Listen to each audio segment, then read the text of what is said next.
sometimes you are prepared, and I feel like I've been lucky enough to be presented with a lot of those opportunities at the right time. That 10-second video paid me $25,000. Who would like to make that kind of money? To come so close and then not get it, I was like, oh my gosh, like now I'm on a mission. If they're not enjoying it, they're faking it really well. I want to be happy and I want to stay happy. I really like the variety of being able to do like a bunch of different things rather than kind of just keeping to one thing. And he became a social media influencer with over 4 million followers. A few months ago, I was doing a tap job on SNL. Has anybody seen the TikTok dances he's done with his parents? Up until about 15, I trained everything equally. I kind of did all styles of dance. The laughter, the joy, and the smiles of those videos, it makes my heart smile. So the first time I came to New York, I think I was maybe 13. And I remember driving past Times Square in a cab being like, wow, like this is New York. Welcome to the Business of Dance podcast, where you'll learn what it takes to create your dream professional dance career. Join us as we dive into the insights and experiences of the world's top dance industry professionals, including dancers, choreographers, agents, casting directors, educators, and other dance industry experts. We explore a diverse range of topics, from personal development and mental skills to audition techniques, creating meaningful industry connections, social media marketing, seeking out dance agents and casting opportunities, on-the-job etiquette, talent unions, pitching to the media, health, finances, and so much more. Here is your host, Menina Fortunato.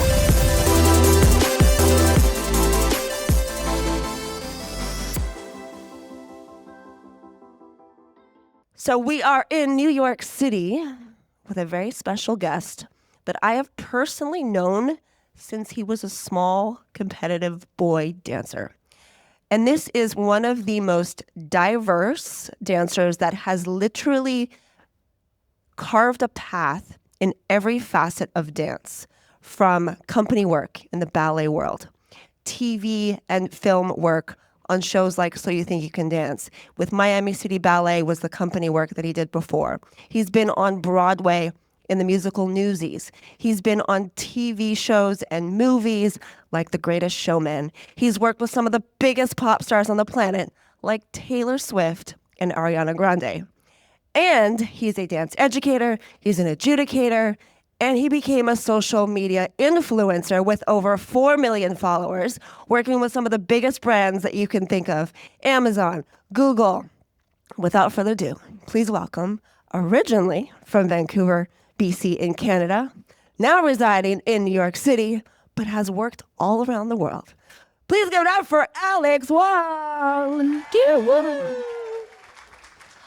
Thank you. It sounds like I do so much, like I'm so busy. Well, you kind of are. It was kind of hard to tie you down for this, so you are busy. Well, speaking of busy, the last time that we actually chatted was a very informal Business of Dance interview. That's right. For those of you that haven't caught, I think he's episode 3 of Business of Dance. Literally, when we just started the mentorship program, there was only 10 mentees, and we brought him in very informally. It was in Korea. Yes, exactly. So he wasn't sure he was able to do it. This is the funny story, because he's like, well, I'm in transit. I have a little window of a layover in Seoul, Korea airport. We could do it there. I was like, great. I didn't tell the kids because I didn't want to, delay his flights. You never know. And he's like, okay, I can do it. So I surprised the kids. So we have a special guest, Alex Wong. He's literally on his phone walking around the airport. That was our Business of Dance. So now we get to do a formal one, a proper one this time. Okay, well, so excited to see you because it's been years. Like, I can't even remember the last time. I think my last vague memory was 5, 6, 7, 8 Showtime Niagara Falls. Must be. And that was a good 20. No, lies. No, lies. Did we see I saw you in LA. Oh, doing what? I don't know, audition. The X Factor or America's Got Talent? Oh, okay. If that was X Factor, that would have been, 2013 maybe? Maybe, a good 10 Something years. like that. At least 10 years. It's been a long time. Well, I'm so happy to have you because you're a really special guest for many reasons. I watched your journey as little as some of these little tidbits here as a competitive kid, and to see you just flourish and become a huge dance name is really remarkable. So I just want to say I'm proud of you. Oh, thank you. I mean, I watched you as an older, mentor and growing up and seeing you do all these cool things. I remember you dancing with Brittany when I was a kid and being like, oh, wow, that's so cool. Like it was. I totally have a memory now. 568 Showtime Convention, Vancouver. I did a Britney combo. And you were little and you'd never done like jazz funk or anything. Your mom was like, I want to hire you to do private lessons. It never worked out. But I do have a vague memory. It was at the Coquitlam at the Executive Plaza. You don't remember. You were too little. Anyways, okay, so let's start at the beginning because I think everybody knows you. I feel like a lot of people know you from So You Think You Can Dance moving forward, but they don't know there's a whole other dance life that you had before then.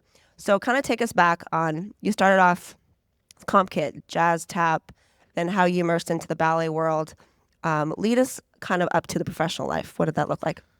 Okay, so let me think. So I started dancing when I was 7, but it was a little bit of a journey to even get there because I guess when I was like about 5, I would always kind of dance around and I would give my family these little performances. I would say, hey, I'd bring them all into a room and I'd give my dad a flashlight. I'd say, spotlight me. And then I would perform who knows what. It's probably hideous. But they saw this love of dance in me and they would always ask if I wanted to dance. I would always say no, dancing's only for girls. And so it happened like that for a couple of years and I kept on dancing. And eventually they brought me to a local dance school year-end show and there were some guys in it. And I think after that, that kind of like changed my idea of what dance could be. And I started dance right away, which was jazz and tap was what I started with.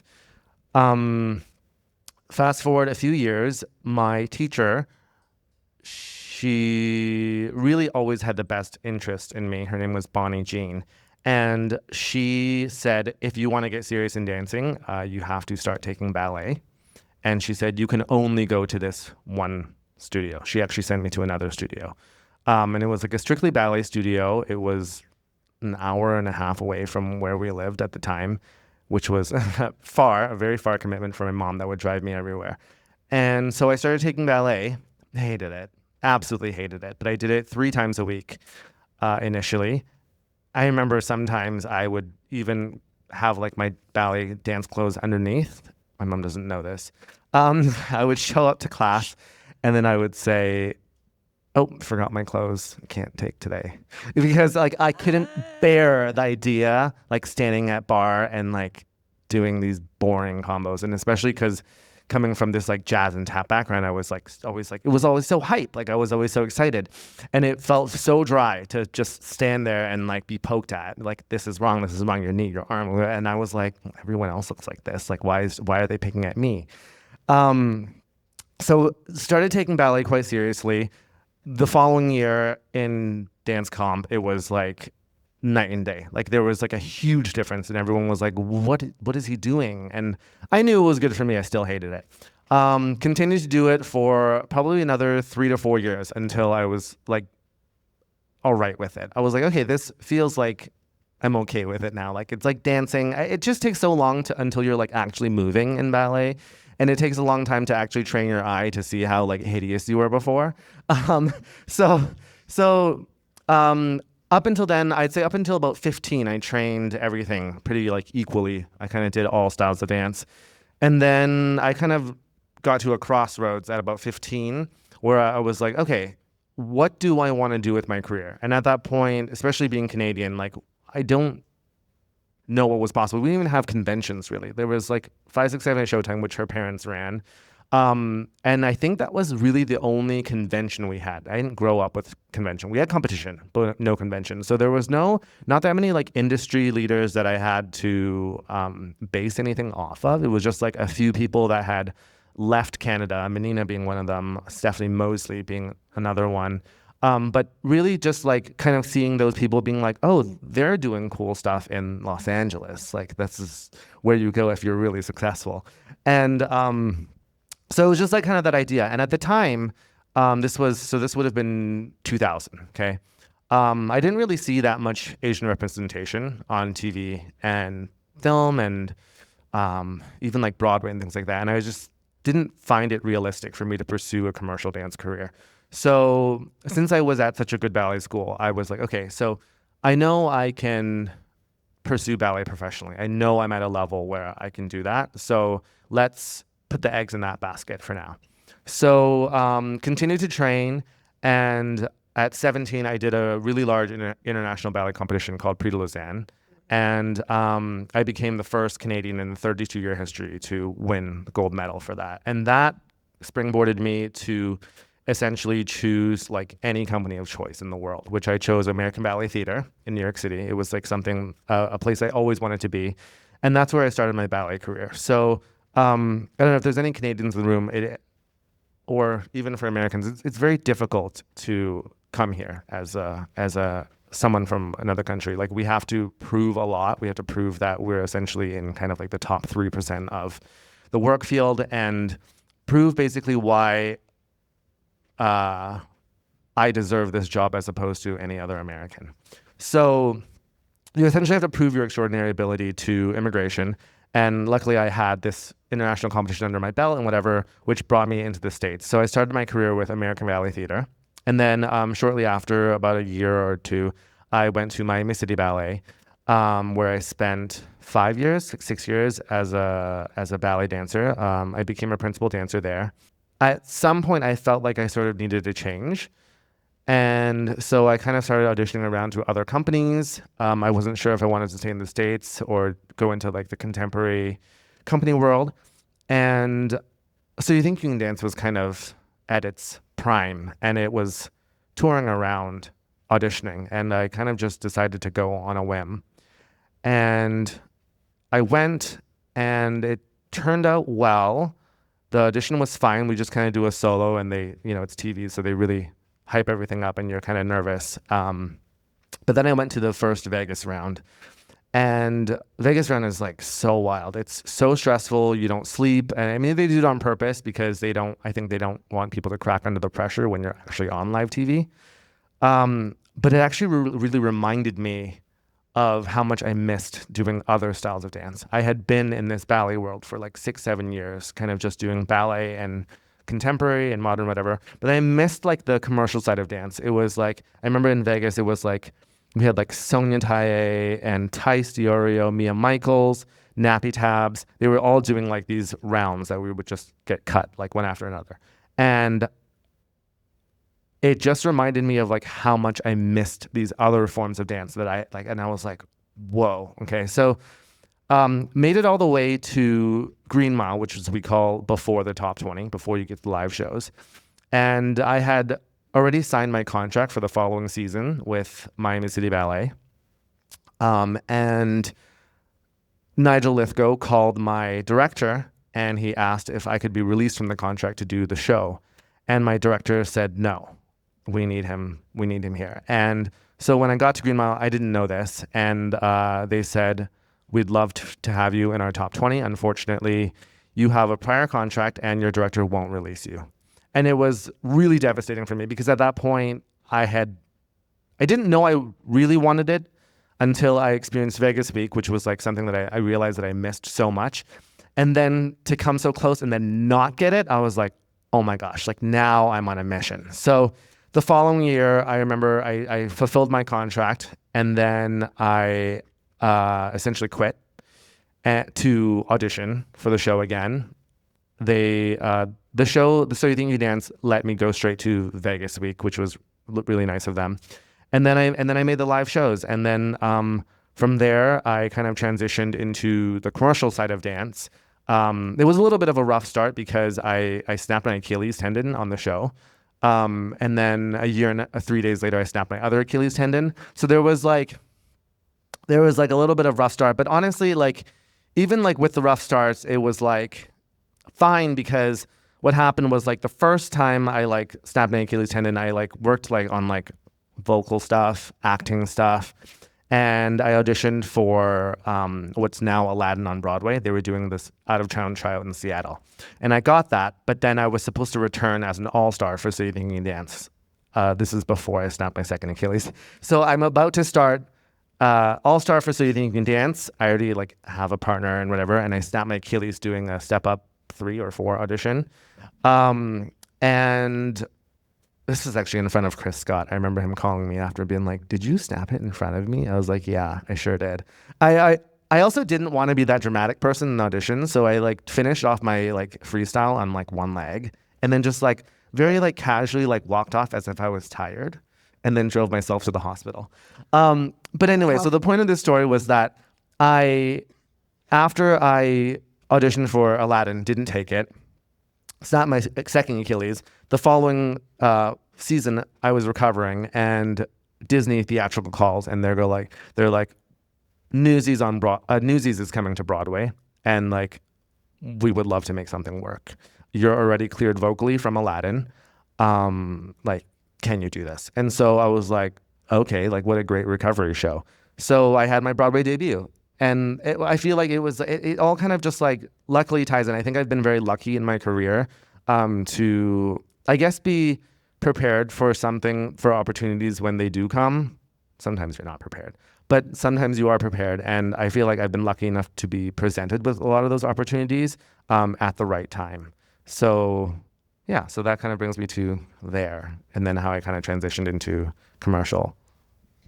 Well, your path is so unique because it's like you went from one world to the next world to the next world, and it feel like it went with ease. Like, or was it intentional, or was it more just right place, right time, a door open? You're like, sure, let me try this. Looking back on it, it seems like it was almost planned out, but it wasn't quite planned out. There was definitely like confusing moments. I think even now, when I decide what jobs to take, I usually just use a barometer of like a feeling. Like I look at the job, obviously like how much I like it, but then my feeling is, okay, if I take this job and something else comes up, am I gonna feel FOMO? Like, am I gonna have a fear of missing out? Like, or if I don't take this job, am I gonna regret that I didn't do it? And that's kind of how I judge like every single job I take. And so that I feel like that kind of ended up leading me on this certain path, because like there are jobs where I'm like, if I don't take this, I'm going to regret it. Then I know that's the right choice for me. There's just jobs that I'm like, ooh, I really feel like I want to do it, but then at the same time, I don't know. And then I think about it. I'm like, if I don't do it, I'm going to have a feeling of like that I missed out. Or if I'm in the job and something else comes up, I'm going to feel bad that I'm not going to take it. And then those jobs I usually don't take, because then it doesn't like quite feel right. And I feel like it's mostly led me on the path I'm on, which I think I've really enjoyed for the most part. So let's talk about the path that you're on, because you're juggling a multitude of things. I see you teaching and conventions. I see you doing a ton of brand deals and TikTok videos and coming up with all these creative concepts. Are you working towards something new, or are you really content where you are? What do you see in your future? Where are you headed? This is a tough question, because a lot of people, I think, always have this like idea of like an end goal, which I've never had in my whole life. People always ask me like, what's your New Year's resolutions? I don't make them, because I make them immediately. If I want to fix something or change something, I do it immediately. I don't wait till the new year. Another thing is that it's weird because I don't really set goals. I do set goals, but I don't set the goal in the sense of like, I want to be here at this time or whatever, because I really feel like I try to let things sort of go with the flow. And I do a lot of like short-term things. Like if I'm like, okay, I really want to do this. And if there's something that I immediately see and I really want to get or really want to do, I will do everything in my power to make it happen. But I wouldn't say that I like have this like roadmap where I'm like, this is what I want to do in 3 years. This is what I want to do in 5 years. This is what I want to have in 6 years. I don't do that just because, one, maybe it sets me up for disappointment as an artist. So maybe it's a little scary, but also at the same time, I don't know necessarily what I want to do in 5 years. I always kind of leave a lot of doors open. And like I was kind of saying of how I choose my work and how I choose my jobs coming up, it's like, my only thing is I always say like, I want to be happy and I want to stay happy. And like, I think regardless of what I'm doing, whether it's like, if I'm like, I don't know, if I'm like making a shoe and that makes me happy, then I'm going to make a shoe, you know? So it has less to to do with like what I'm actually doing and versus like staying happy. And I feel like I've actually done a really good job of staying happy. I'm also generally like a positive person. Like so I think that's also on my side. But yeah, that's kind of how I like decide. I don't have like a roadmap. So what makes you happy right now? What makes you tick? What lights you up? What do you look forward to? So my general state is already happy. So I think that that's helpful. So like at a neutral state, I'm happy. But I think like what fuels that also is like, I like working. I like dancing. So so when I have those things, that's great. I love having friends and family. So that mixture of friends and family, like of that life. And probably making a decent amount of money so I can live comfortably. And I think those mixture of things probably keep me happy for the most part, I would say. Yeah. Well, you know what makes me happy is seeing you dance with your parents. Has anybody seen the TikTok dances he's done with his parents? Because I, as a child, I never saw your parents dance at all. And the fact that you got them to do choreography was just like, it brightened up my day. Like of all your videos, that's my favorite ones. You dance with your parents. Thank you. Yeah, they're so do they good. enjoy doing that, or do you like kind of make them and bribe them, or is this like a family tradition now? You go home and you make a fun little video. I think it's become a little bit of a tradition. I honestly can't tell if they enjoy it. I think they look like it. They enjoy seeing it afterward for sure, because I see my dad like playing these videos on loop. Like it's on loop for like 30 minutes and I can hear it from the phone that he's playing it from.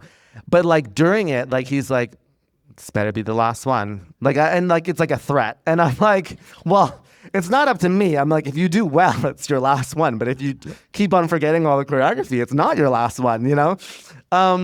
I think they sort of enjoy it. I think they enjoy spending that time, and I enjoy spending that time with them and like having that memory kind of live digitally. I think is really nice, and time spent with my parents. I hope they enjoy it. I think they enjoy it at least a little. Well, they look it. If they're not enjoying it, they're faking it really well. Because I just the laughter, the joy, and the smiles of those videos it makes my heart smile. Thank you. They're fun. And they're still in Vancouver, yes. Yes. Now, is New York home for you now? Or do you ever see yourself relocating or maybe even going back to the nest? You ever thought about that? I think New York feels a home to me. Ever since I came to New York, so the first time I came to New York, I think I was maybe 13. And I remember seeing like driving past Times Square in a cab being like, wow, like this is New York. If anyone's from New York, like, you know, we just avoid Times Square. But at the time I was like, wow, this is New York. Like I want to be here, right? And then I did a summer school here once, Joffrey Ballet Summer School, and like loved it. And I remember I was like, I'm gonna live in New York one day. And so that was one of those things that I kind of put forward. And I did join American Ballet Theater, but then I left and I lived in Miami for 5 years. And then So You Think You Can Dance was in LA. But one of the things that excited me about my injury, actually, was that I could return to New York because they had really good physical therapy. So it was one of those things that I got to come back and do. And I kind of like split my time between New York and LA for several years. I still kind of do. But New York is home for me. Like I really enjoy it. I don't know. I'm not saying that I wouldn't go somewhere else. I think it depends on work a lot of times, but I like an exciting, busy city. Vancouver rains a little bit much for me, but a little bit. Who knows? Now, even though New York is home for now, and you've traveled a lot, because I remember even communicating with you a couple years ago. You're like, yeah, I'm in Thailand, I'm in Korea, I'm in this. I mean, is there any favorite destination and why? I really like Asian countries. I like the density of Asian countries. I think they're very exciting. I really like Bangkok. I really like Seoul, Hong Kong. Anything that's like really dense and busy. Those are like my kind of cities. I think I'm a person that doesn't easily get stressed. I think a lot of people maybe feel like they need like trees and nature and like just to like sit back and like breathe. That's me. I don't need that. I want like busy. I want to like see stuff. I want to like walk downstairs and be in the center of it all. I don't easily get stressed. So I think that's probably why I can take that and I enjoy that. Because your upbringing was so not that at all. Like you were.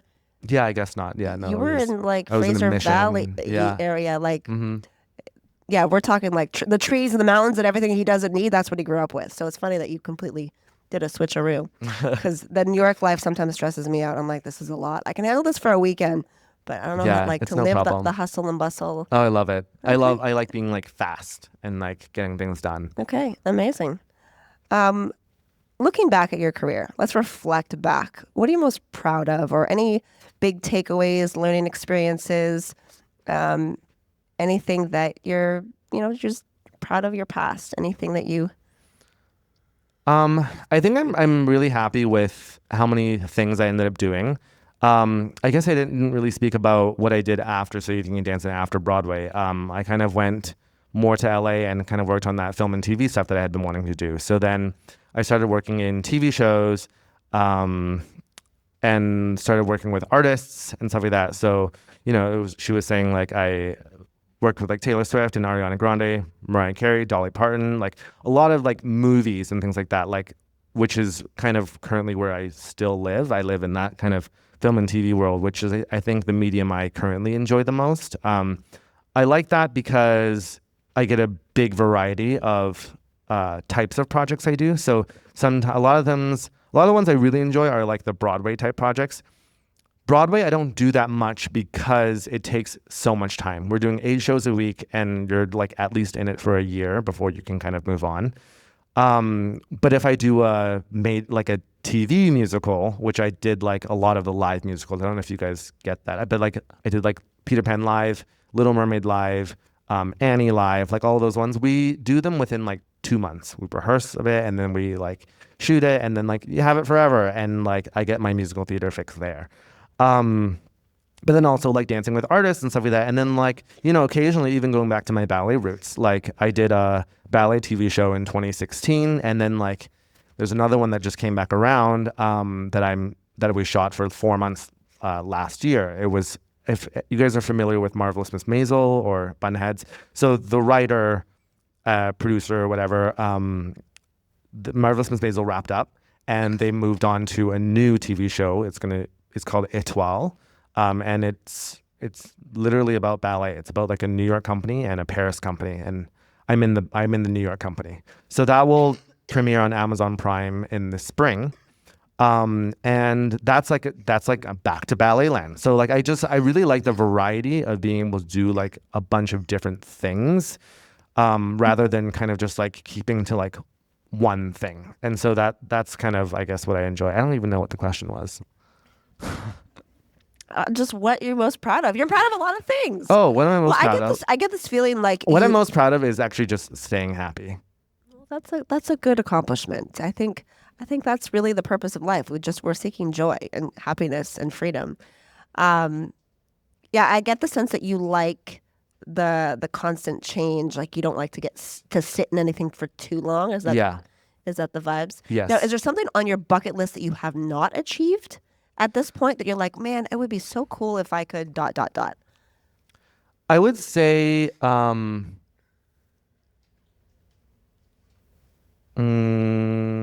haven't been on tour with a major artist. Really? Yeah. And I don't think it's going to happen because I never said ever. I don't really want it. Like I want it, but I don't want it enough because like even when the Taylor Swift audition came up, like I got the call, I was like unsure.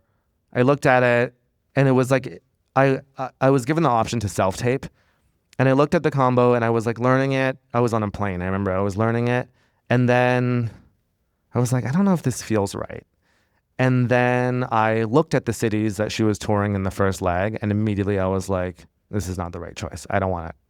And it was like, and I think I'm just at a point, an age in my life and career that like I don't want to be on the road for a year or a year and a half where you're like uprooting your whole life. And like I don't want to be doing the same show for a year and a half. Like I have enough options at the moment where like I don't have to do that.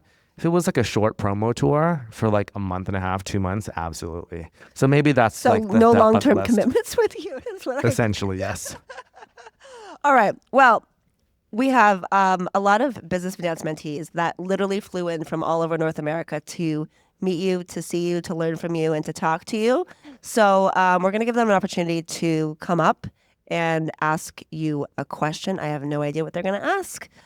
Hi, my name is Jocelyn. Hey, And I'm Jocelyn. from Houston, Texas. My question is, how has your diverse training influenced your approach to dance?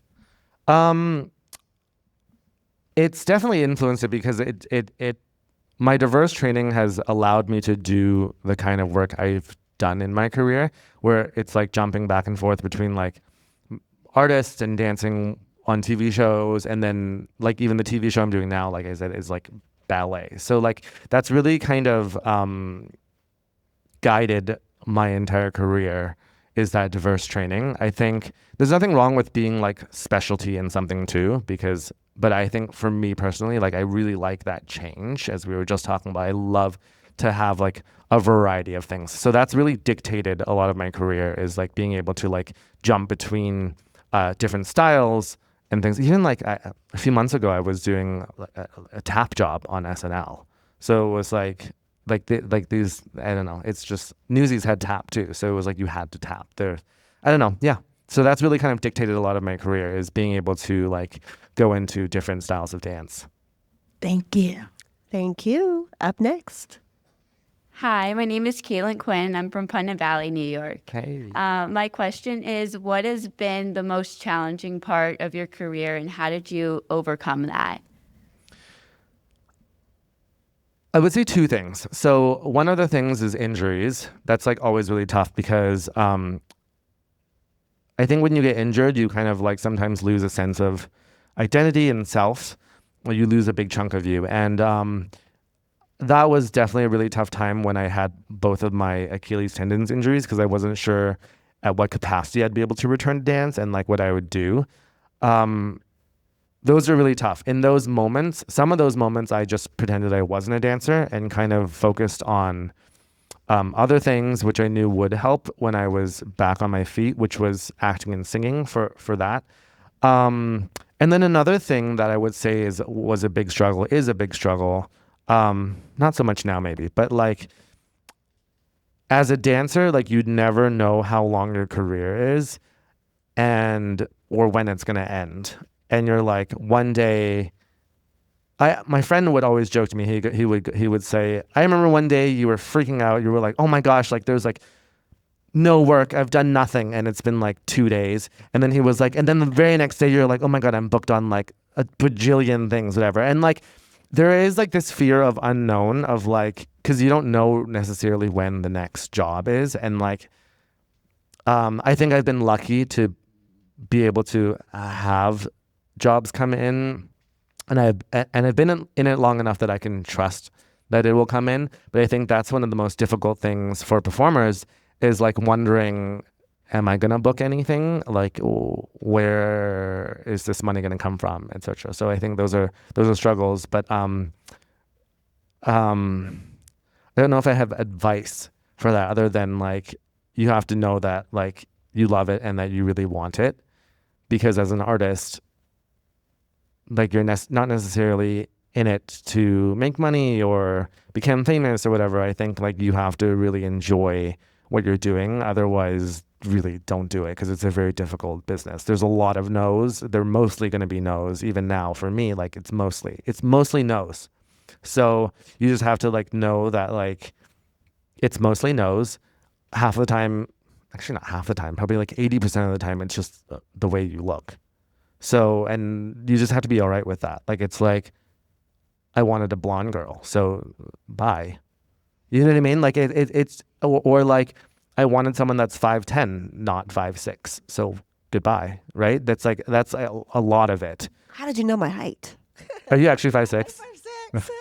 And I've It was a guesstimation. And I've actually been a blonde. Jamie King made me go blonde for a tour, so I can be a chameleon. Yeah. Sometimes when you're given the opportunity to change something, but then a lot of times, I would say 90% of the time, you're not even given the opportunity. They'd be like, we wanted blondes. We're not going to ask you to dye your hair.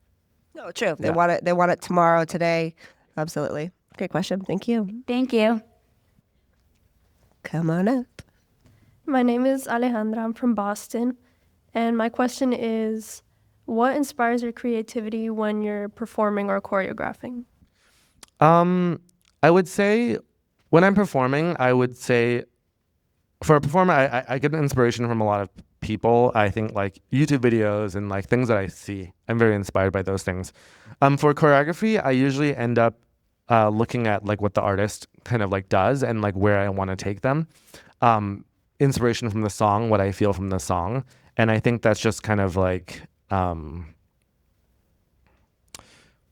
yeah, I think it just kind of like comes from within.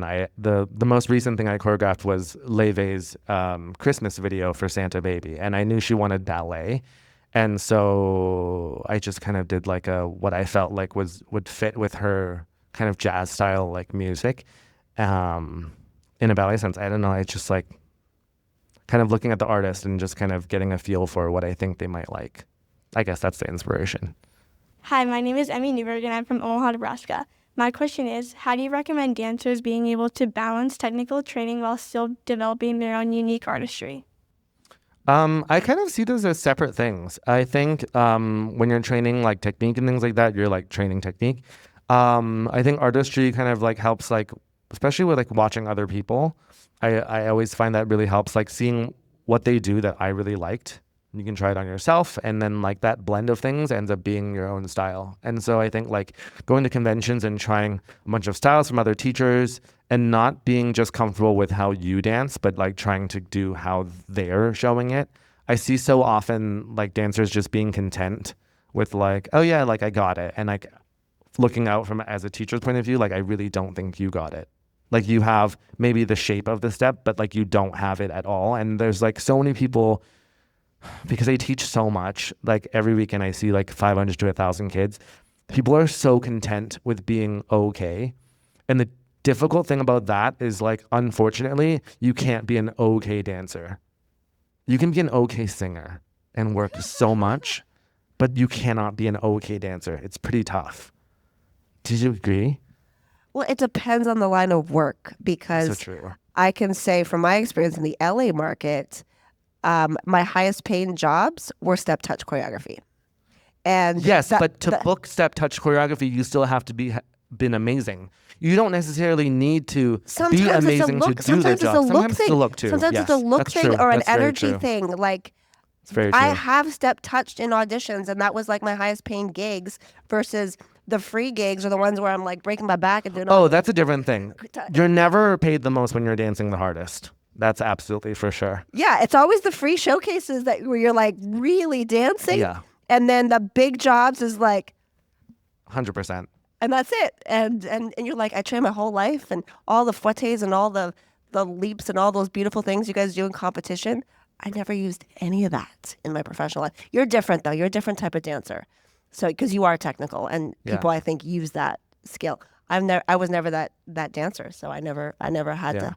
I was never exceptional in my opinion, but I don't know if I was okay. Maybe I was above okay. Yeah, you were still I had you were still- other qualities. Yeah, you were still above your peers though. Perhaps. I don't know. My peers kicked my butt in competition. It's not necessarily about competition. That's the thing too. And like I said, there was like this. There's a look. You're 90% of the time look, you're probably energy, judging your who look. you know, relationships, Yes. all of that superseded my talent half the time. It was just, Fair. I mean, even Yeah. just this, why we're even here, it's a relationship.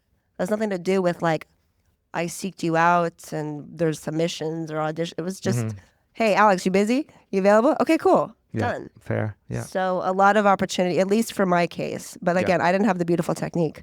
I, envy dancers like you. I wish I had that. But, we have to work with what we got. So Yeah. thank you. Thanks. Next up. Hi, I'm Alexa Schmidt. I'm from Newtown, Connecticut. And I know you've kind of touched on this already, but at the start of your career, did you have a specific path or goal? And how has it changed throughout your career? Yeah. I definitely did not have a specific path up here at the beginning because I just didn't know what was available. I didn't know what jobs. What is there a dance industry? Can I even be professional? Can I actually make money doing this? What was the second part of the question? How did it change changed throughout your career? Oh yeah, it's changed many times throughout my career. Every time I do like a new industry or a new job, whatever, it kind of like changes. So, yeah, I think it always kind of changes, and I enjoy that change. Thanks. Thank you. Next up. Hi, my name's Abby Hall, and I'm from Ontario, Canada. And my question is, what advice do you have for Canadians hoping to work and live in the U.S.? So, from my understanding and also like my knowledge, there's a lot of stuff that shoots in Canada. There's so much stuff that shoots in Vancouver. Like Netflix shoots like all their shows in Vancouver. There's stuff that shoots in Toronto area. My advice would almost be to stay in Canada. Yes, there's like a lot of stuff that happens in LA, less so right now in the past couple of years, but there's a lot of, this is tough because like with actor strike and whatever, like we in the States get paid the highest out of all the dancers around the world. With that said, a lot of times that makes production difficult to bring on dancers because we're so expensive. And then they bring production, even for other things, like they bring productions out of the country. So we're actually losing a lot of productions to other places. And a lot of things shoot in Canada, like all the Descendants movies shoot in Canada and things like that. There are opportunities in Canada for dancers. It's really tough getting an O1 visa. It's going to cost you, I don't know how much it is now, but it's above $10,000. It's thousands of dollars. So my recommendation would actually to be to stay in Canada and make your mark there before you try to transition to the States. Thank you. Yeah. Thank you so much. Hi, my name's Catherine. I'm Hey. from Miami, Florida. And my question is, who were your biggest dance influences growing up? I don't think I had that many, but because I was very serious in ballet, especially during my training, Ethan Stiefel was one of the big ones, and he is a ballet dancer that I saw on the movie Center Stage, if any of you guys had seen it. So he danced for American Ballet Theater, and I think he was probably one of my biggest dance inspirations. That's Yeah. amazing. Thank you. Thanks. Hello, my Hey. name is Ciara Hayden, and I'm from Houston, Texas. And my question for you is, as a dancer that is transitioning from pre-professional to professional, and as someone who has been through that, what would you say is the one single defining point that pushed you to go for it? I can't say that there was a defining moment that pushed me other than the fact that I wanted to be the best that I could be. I knew that in the ballet world, I had disadvantages with my height. And in the commercial world, I knew I had possibly disadvantages with being Asian. And so I think that push was just to make sure that like I am going to do more. I'm going to train harder to make up for the fact that like I'm short in ballet. So like I'm going to be so good that you can't say no. And like for commercial dance and stuff like that, it was like I'm going to be the best Asian in the room that I can be so that like you can't say no. Then I think those are like the things that kind of like help push me. Yeah. Thank you so much. Thanks. It's Ava Urusel, and I'm Hey. 10 years old, and I'm from Miami, Florida. And I remember us meeting at Are You Ready competition. Yes. Yes. And my question for you is, if you could create one performance that truly represents you, not who you're, but as a dancer,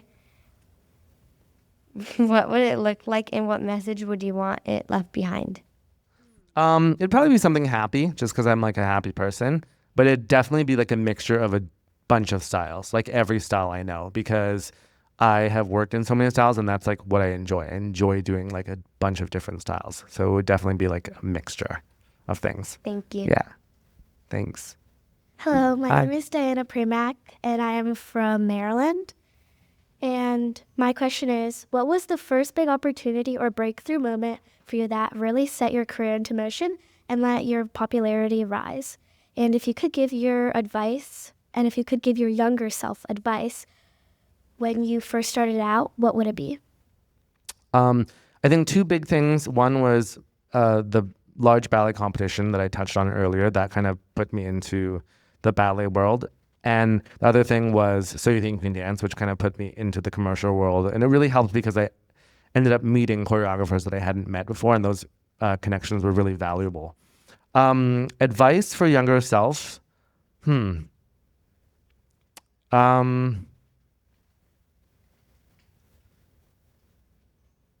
would probably just say that how you are in the room, in the rehearsal room, probably matters more than you think. Not so much how you perform and how you do the job. Yeah. Thank you. Thanks. Hi, I'm Lola Nelms and I'm from Chicago, Illinois. And my question is, how and when did you want to do dance in your career? I think I knew I just wanted to dance. I didn't know if it could necessarily be a career. And then at some point I realized, oh, this can probably be a career. And then eventually it happened. So I don't think there was like a defining moment where I knew was like, oh, I'm going to dance. It was just like, I want to keep dancing. And then at some point it was just like, oh, I'm older now. It just happened. Thank you. Thank you. Hi, my name is Addie. I'm from Chicago. And my question is, how old were you when you knew what you wanted to do with your life? I think no one ever really knows that answer. I think you like, for me especially, like there's things I want to do and then I do them. So it happens at every age of my life, where you're like, okay, there's something I want to do, so I'm going to do it. Yeah. I think everybody's always trying to figure out what they want to be when they grow up, even as adults. We're not growing up yet. Still growing up, right? Thank you, sweetie. Thank you. Hi, my name is Shannon Compton, and I'm from Mountainside, New Jersey. And my question is, what are some strategies you've learned and tips you can share to make yourself stand out in audition rooms? Wearing a nice outfit that you feel confident in, and knowing what style the choreographer is can kind of give you an idea of what to expect and how to present yourself. So like looking up the choreographer and the artist or whatever job you happen to be auditioning for. I think that research beforehand is really important. Thank you. Yeah. Hi, my name is Haley. I'm from Long Island, New York. My question is, what are the few most things that helped you break into the entertainment industry and gain exposure as a dancer and an actor? Definitely So You Think You Can Dance, because it put me on such like a international platform. There was like 10 to 20 million people viewing that each episode, and it like really connected me with choreographers that I actually still work with today. And especially because I didn't grow up necessarily like in that industry. I was more in like the ballet world. We didn't have conventions, so I didn't have those prior connections, and so that really, really helped. Thank you. Thank you. Hi, my name is Tatum Wise, and I'm from Houston, Texas. My question is, do you prefer the New York dance life or the LA dance life more? Job-wise, I prefer LA. Life-wise, I prefer New York. I just like New York life. I just think it's so great. So when there are jobs that are similar, like LA jobs in New York, that's my favorite. Thank you. Thank you. Hi, my name is Jocelyn Ferguson. I'm from Colorado, and my question is, what has been your favorite performing opportunity and why was it your favorite? Okay, a Trident commercial that I shot many years ago was one of my favorite things because it's one of those jobs where like you really feel like you could go on like all day and you can shoot the next day as well. And it was just really fun. It was with this comedian from Reno 911, and he was just so funny, and it was really fun. So one of those Trident commercials was my favorite, and it was choreographed by Kat Burns, which that was the first time I ever worked with her, and then still working with her for like so many years after. Crazy Ex-Girlfriend, like a couple Dolly Parton movies, and like a lot of things. She does like all comedy, and I really enjoy doing like happy comedy stuff like that. So that was a really special one. Thank you. Thanks. Hi, my name is Skylar Chronister, and my question is, when you were growing up, did you have a mentor to help guide you like in your career, like we have Menina in the business of dance? I did not. I would just say like my parents were mentoring me in just being a good person and, trying my best, trying my hardest. I didn't have one mentor or anything. It would just be like occasionally, like even like judges that you guys would bring in for 5, 6, 7, 8 Showtime, which was the competition. Like we would pick their brains, or even like when Menina would come back to Vancouver, pick her brain on like what it's like. I didn't have anyone. Yeah. Thank you. Thank you. Hi, my name is Skylar Caldwell, and I'm from Sarasota, Florida. And my question is, my goal is to dance on Broadway and TV. So what would you tell your 13-year-old self to do differently at 13? I was in voice lessons already, but I would just say like, I would really kind of dive into those voice lessons like even more, and acting and stuff like that. I think that Broadway is kind of like that like dancing and acting thing, and like you have to get in some way. So those three, I would just really, really focus on those like a lot. Thank you. Thank you. All right, well, I think that wraps up our questions from our Business of Dance mentees. But before we wrap up, do you have any final words of advice or any final words in general? I think the most important thing really is just like enjoy what you do. But also like, I guess know that it's something that you do really want to do, because dance isn't easy, and like being a professional dancer isn't easy.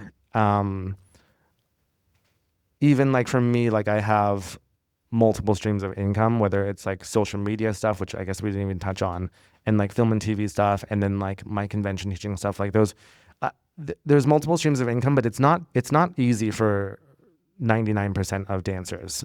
So I think the most important thing really is like you need to like really love it and really enjoy it. Otherwise, I'd say like don't do it, because it's honestly probably not worth it. If you don't really, really love it, like if that exchange for you is not worth it, I would say don't do it. You're gonna get a better bang for your buck somewhere else. But if you do really love it, it can be the most fulfilling thing ever, because it's your favorite thing and you get to do it a lot. And I think when you love it, it can become very fruitful as well. Absolutely. With you. Actually, I'd love to, really quick question. What is your highest paying job? And would you mind sharing what you made? Since we're talking my about highest paying job for like one thing. 1 hour, an hourly rate, a day rate, something that you, I mean, I'm sure there's lots of high paying jobs, but if there was one that you could think of, like a crazy, I got paid X amount to do a 15-second video, or there's actually there's a kind of a lot of them, and like two like immediately come up to mind because they're kind of recent. One is social media. I was hired to do a couple videos for Verizon. I think it was $100,000. And the total time it took me to do was probably 30 minutes. But like I said, it was like preparing and being ready for these opportunities, because I wouldn't be presented those opportunities if I didn't keep up my social media, because then I wouldn't have a following. Another big thing was, and this is like kind of like, as you know, if you've done national commercials before, you never really know what you're going to get paid for national commercials. So there was like an Old Spice commercial that I did recently that's still airing. And we shot for 2 days, but it was super easy because I was just an actor, no dancing at all. And that was over $100,000 because from residuals. Actually, funny enough, another really easy one that I worked on right in this studio, we rehearsed for an Amazon Prime commercial with Jean-Baptiste, and it was just supposed to be a digital. And like I said, with commercials, you never really know what you're going to make, because like you have like a session fee, which is like $1,000. But that commercial decided to go national. So then suddenly I got like a $50,000, $60,000 paycheck for a day of work. You just like never know. Another funny one. It's getting better and better. Another funny one, MasterCard. Okay, this MasterCard music video that I was in. Okay, I did this music video as a dancer for an artist, and it was for a friend, so it was $250. Okay, and then a month later, I get approached by MasterCard to do a video of the music video, which I already knew the choreography because I was in the music video, but they didn't know that. And that 10-second video, which I filmed myself doing the choreography, paid me $25,000. So it's like $25,000 for 10 seconds. Who would like to make that kind of money? So the reason why I wanted to bring this up, because this is very important. We have a lot of dancers and parents that somehow think that dance cannot be a fruitful career. And I know you say lead with passion, lead with love, but it also, there is a viable, sustainable, he is still doing it. He's been doing it. And have you even had a 9-to-5 job at any point in your life? No, neither one of us have ever had a 9-to-5 waitressing, bartending. We don't even know what that life is like. So just know that it's possible for each one of you. And that's why I want to bring dancers like him that can really show you the way, that show you that it is possible. I want parents to also see that my kid can actually make $25,000 in 10 seconds or $100,000 for a couple of videos, because it does happen and it can happen and it is happening. So on that note, I think we got to give it up for Alex Wong for all his incredible stories, advice, and just being a beautiful example of what a dancer can achieve. So on that note, dancers, show them how we do it. Show them our little hearts. When we do our Zoom calls, we always do our little hearts. I can't do it when I'm holding a mic. So we give you our hearts. Thank you so much for being with us. Thanks for Thank being you with so me. much for watching, and see you next time. And that concludes another episode of the Business of Dance podcast. We hope you found today's conversation insightful and gained valuable knowledge. Be sure to join us next time for more inspiring interviews with top professionals in the dance industry. If you enjoyed today's episode, please subscribe to The Business of Dance on your favorite platform and take a moment to leave a review. Your feedback is greatly appreciated. This podcast is brought to you by the Business of Dance online mentorship program to help aspiring professional dancers create their dream dance careers. Thank you for listening. Until next time.